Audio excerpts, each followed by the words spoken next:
말씀, 구약성경 예레미야 1장 11절로 19절 말씀, 저와 여러분이 한 절씩 교독하겠습니다.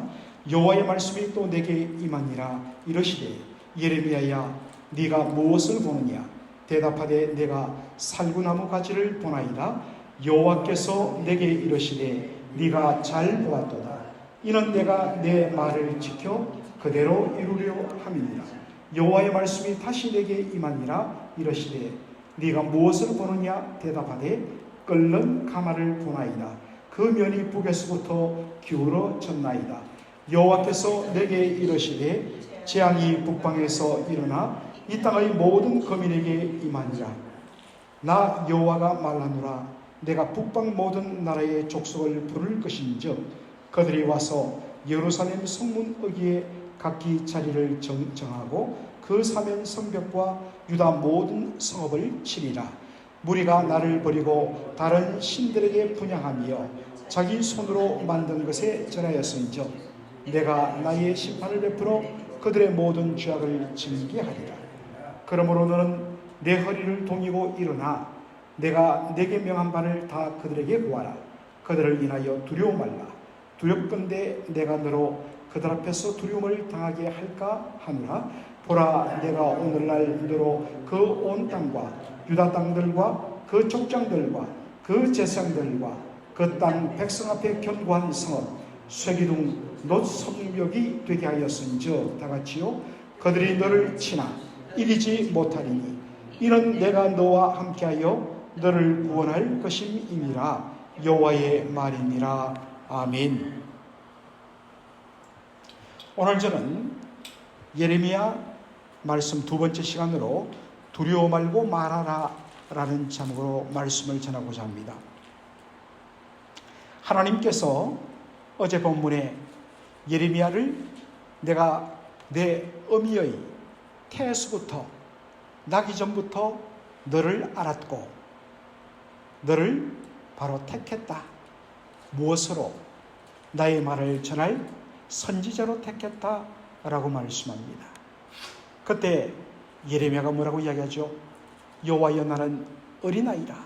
나는 말할 줄 모르나이다. 어린아이란 말은 무능력하다는 뜻입니다. 이때 부름을 받았을 때 예레미야의 나이는 20살 정도가 되었습니다. 아이가 아니었습니다. 그런데 나는 어린아이라. 나는 능력이 없습니다.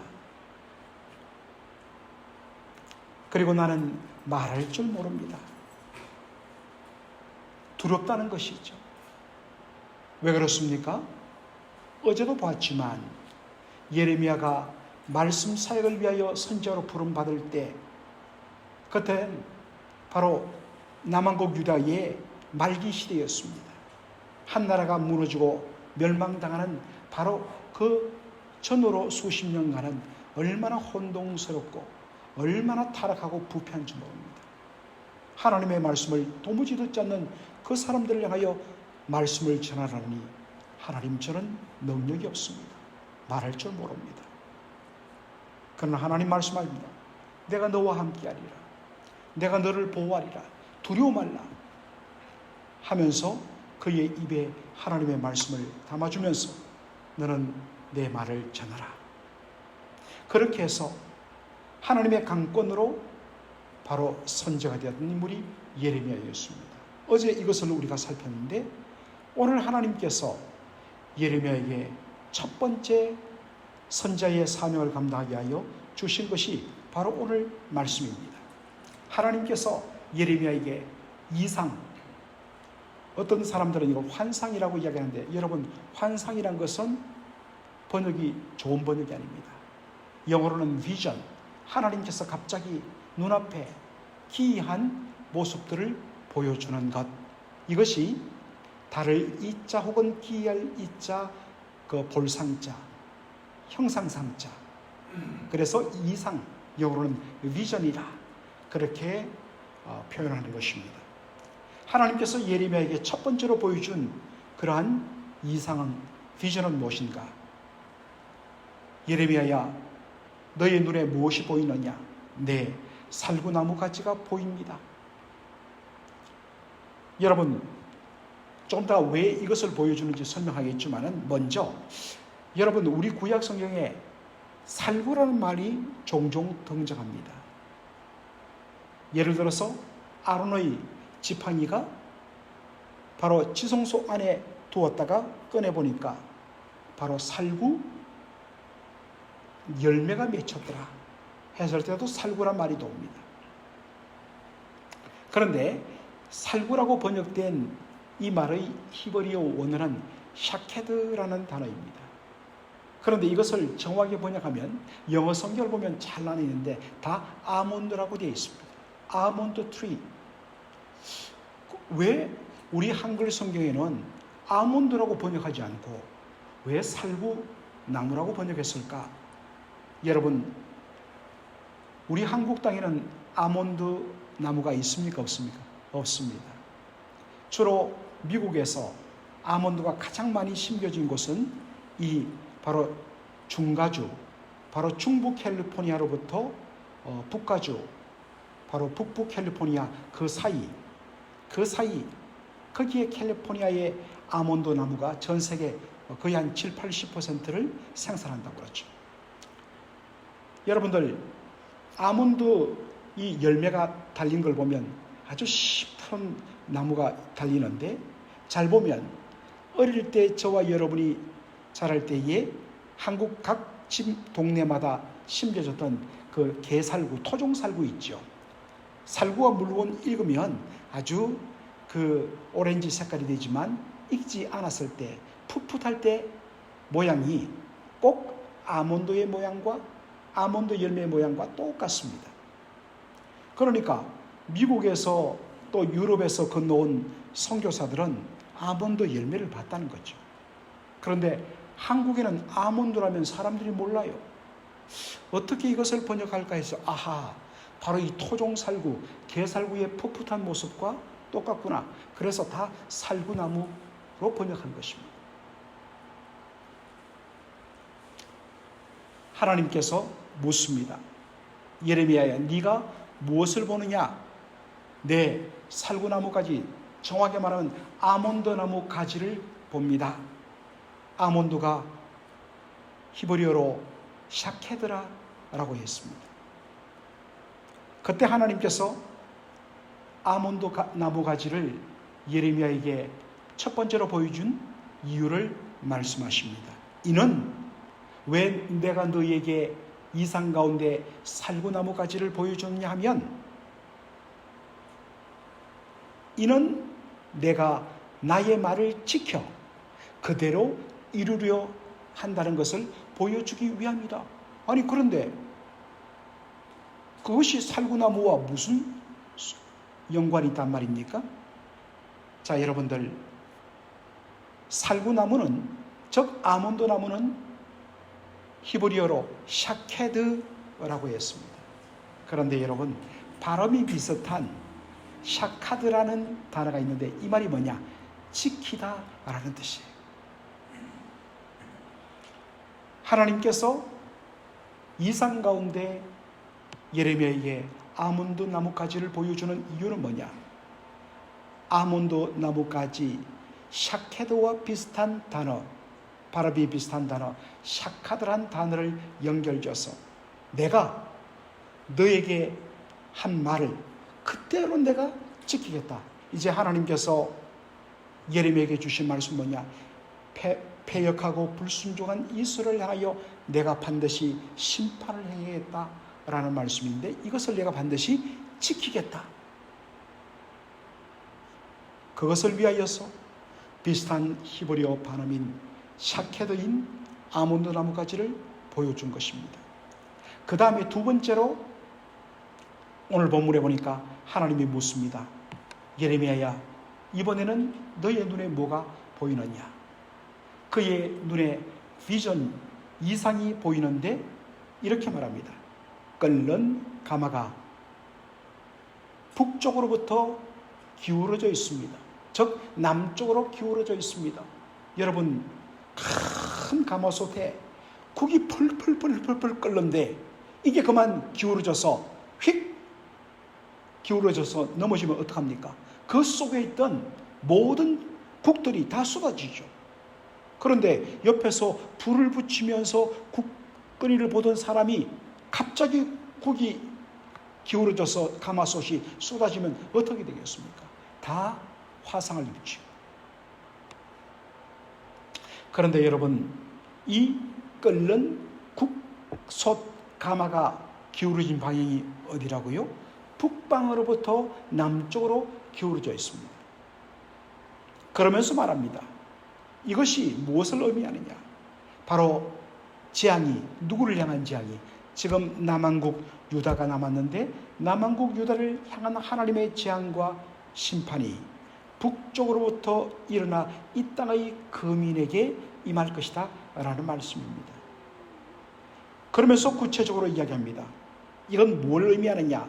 바로 북쪽에 있는 북방의 왕국들이 군대를 이끌고 예루살렘을 포위하면서 남한국 유다의 모든 성읍을 칠 것이란 것을 보여주는 장면이라고 말씀하십니다. 더 구체적으로 말하면 바로 바벨론 군대가 그들의 어떤 면에서는 협력하는 나라들과 함께 내려와서 결국에는 예루살렘을 포위하고 남한국의 모든 성읍들을 치고 결국에는 BC 주전 586년에 시드기 왕 제11년 남한국 유다를 완전히 멸망시키고 수많은 사람들을 포로로 끌고 가는 그 말씀인 것입니다. 그런데 여러분, 이렇게 질문하는 분들이 있습니다. 목사님, 지도를 보면 바벨론은 오늘날의 바로 이라크 땅, 오늘날의 이라크 땅인데 이라크는 여러분들 이스라엘 이 가나안 땅을 기준으로 했을 때 바로 저 동쪽에 위치한 나라입니다. 유프라테스 강과 티그리스 강을 끼고서 바로 바벨론 나라가 형성되어 있습니다. 그런데 왜 북방으로부터 군대가 내려온다고 이야기할까? 여러분, 바벨론 나라가 그대로 옆으로 오면 사막을 통과해야 됩니다. 그래서 언제든지 그들이 이 팔레스타인 땅과 남쪽의 애국 나라와 전쟁하기 위해서는 어떤 루트를 택하는가? 바로 유프라테스 강 유역을 따라 쭉 북쪽으로 올라가서 하란을 만나는데 바로 아브라함이 가나안 땅으로 내려올 때 정착했던 그 하란, 역사적인 도시죠. 언제든지 그 하란으로부터 해갖고 남쪽으로, 북쪽으로부터 남쪽으로 그대로 직진해서 팔레스타인 가나안 땅으로 그들이 쳐들어오는 것입니다. 언제든지 그러한 루트를 바로 사용했습니다. 그래서 북방에서부터 분명 그들이 위치한 곳은 동방인데 항상 침략 루트는 바로 유프라테스 강을 거슬러 올라 북쪽에 있는 하란이라는 도시에서 모여서 그대로 남쪽으로 내려왔다는 것을 보여줍니다. 여하간에 예레미야가 선지자로서 하나님 앞에 부름을 받고 첫 번째, 두 번째 받은 이 이상의 내용은 연결되게 되어 있습니다. 첫 번째 환상은 뭐라고요? 아몬드 나무가지 이상이었는데 이것은 하나님께서 내가 아몬드 나무가지는 샤케드 그리고 지키다 라는 말은 샤카드 비슷한 발음을 이용하여서 내가 나의 한 말을 반드시 지킨다 라고 보여주시고 그러면 뭘 지키느냐?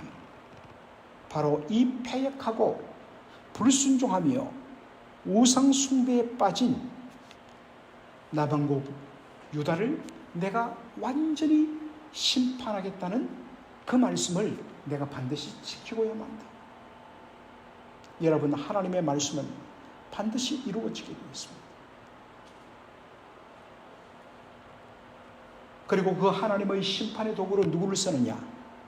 북방 왕국, 더 정확히 말하면 바로 바벨론 나라를 통하여서 내가 남한국 유다의 우상 숭배와 그 패역함과 불순종함에 대하여 내가 심판하겠다라고 말씀하시는 것입니다. 예레미야가 할 일은 뭐냐?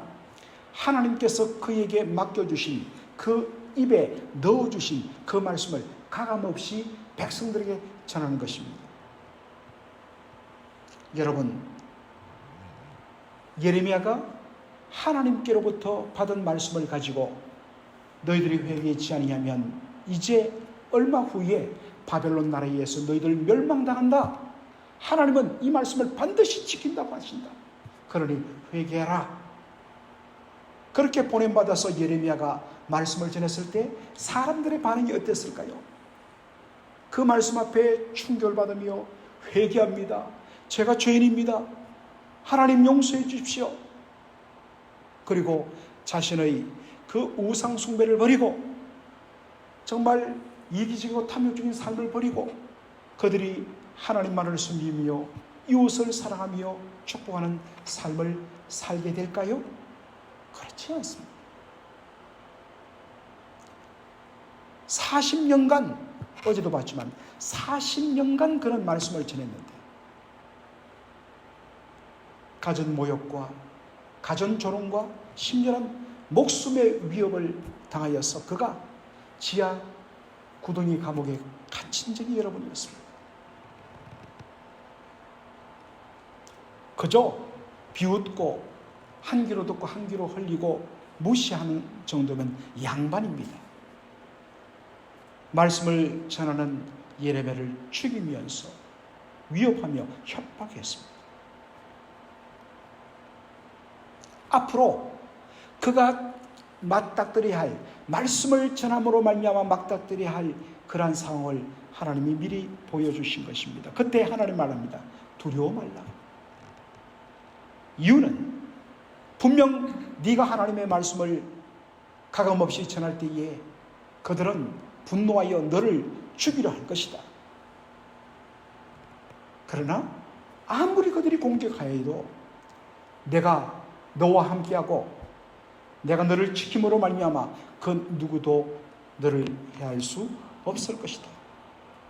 이야기합니다. 하나님께서 내가 너를 견고한 성읍 쇠기둥 놋 성벽이 되게 하리라.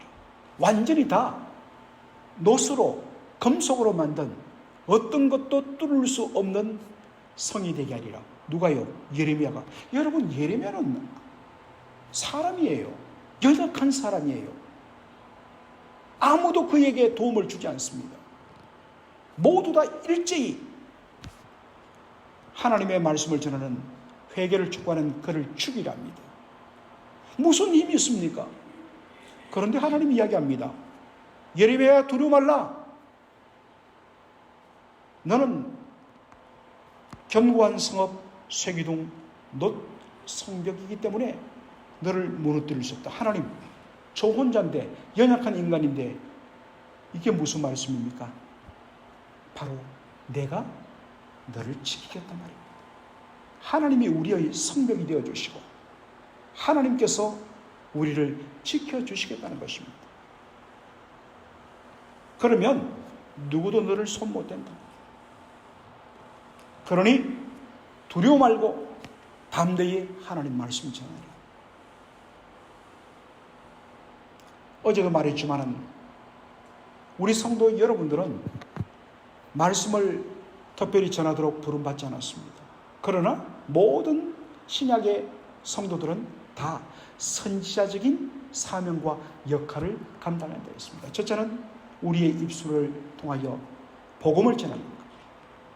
둘째로 우리가 받은 하나님의 이 말씀의 은혜로 먼저 내 삶 속에 비추어서 적용하고 회개하고 결단하고 순종하고 애를 쓰면서 믿음의 형제 자매들에게 받은 그 말씀의 은혜를 함께 나누며 그 말씀으로 서로 격려하고 도전함으로 말미암아 선지자 사명을 감당하고 또한 세상이 부패하고 타락할 때도 그 세상 한복판에 살되 세상 속에 속하지 않고 말씀에 근거하여 빛과 소금의 삶을 살고 의와 정직과 거룩의 삶을 삶으로 성도 자체가 바로 살아있는 하나님의 말씀판이 된다는 것입니다. 말씀의 거울이 된다는 것입니다. 그래서 어둠에 처하고 있는 사람들에게 빛을 비추어서 이렇게 살면 나는 정말 인생을 헛되게 사는구나 라고 도전을 주는 것이 성도의 삶입니다. 때때로 복음을 전했을 때 하나님 말씀대로 바르고 의롭게 정직하게 살 때에 비웃고 조롱하고 무시하고 공격하는 사람들도 만나게 됩니다. 그러나 두려워 말라. 내가 너로 놋 성벽이 되게 하리라. 우리는 연약한데 하나님께서 우리를 지켜 보호하여 주시겠다는 것입니다. 하나님이 우리의 산성 되시고 하나님이 우리의 요새 되시고 하나님이 우리의 피할 바위 되시면 그 누구도 우리를 손 못 댑니다. 이게 성도의 당당함입니다. 내가 많은 군대를 가지고 사설 용병을 가지고 내가 어마어마한 막 정말 철조망을 두르고 여러분 그것도 우리를 지키지 못합니다. 아무것도 없지만 하나님이 우리의 편이 되시고 하나님이 우리를 지키시고 하나님이 우리를 위하시면 누가 우리를 대적하리요. 이런 담대함으로 우리가 해야 할 일은 하나님을 기쁘시게 하는 삶, 좌로나 우로나 치우치지 않고 오직 하나님 말씀을 따라가는 삶, 그거는 족한 것입니다. 그러한 삶이 저와 여러분의 삶 속에 일어나기를 주의 이름으로 축원합니다. 아멘. 살아계신 우리 아버지 하나님, 은혜와 사랑을 감사드립니다. 오늘 이 새벽에 우리 주님께서 놀라운 은혜로 함께하여 주신 것을 감사드립니다. 아버지 하나님, 하나님 반드시 말씀을 지키시고 이루시는 분이란 것을 오늘 예레미야 1장의 말씀을 통하여 보았습니다. 이 말씀을, 이 심판의 말씀을 패역한 백성들에게 전하라고 하실 때 얼마나 예레미야가 두렵겠습니까? 그때 예레미야에게 내가 너로 놋 성벽이 되게 하리라. 하나님 지켜주신다고 말씀하셨습니다. 오늘도 하나님 말씀대로 사는 자의 친히 놋 성벽이 되어주시겠다고 했습니다. 그 누구도 뚫을 수 없는 견고한 성읍과 세기둥이 되게 하여 주시겠다고 하였습니다. 오직 이 약속의 말씀, 하나님이 내 편이시고 하나님이 나를 위하여 싸우시면 누가 우리를 대적하리요. 담대한 믿음으로 살아가는 저희들 되게 하여 주시옵소서. 예수님의 이름으로 기도하옵나이다. 아멘.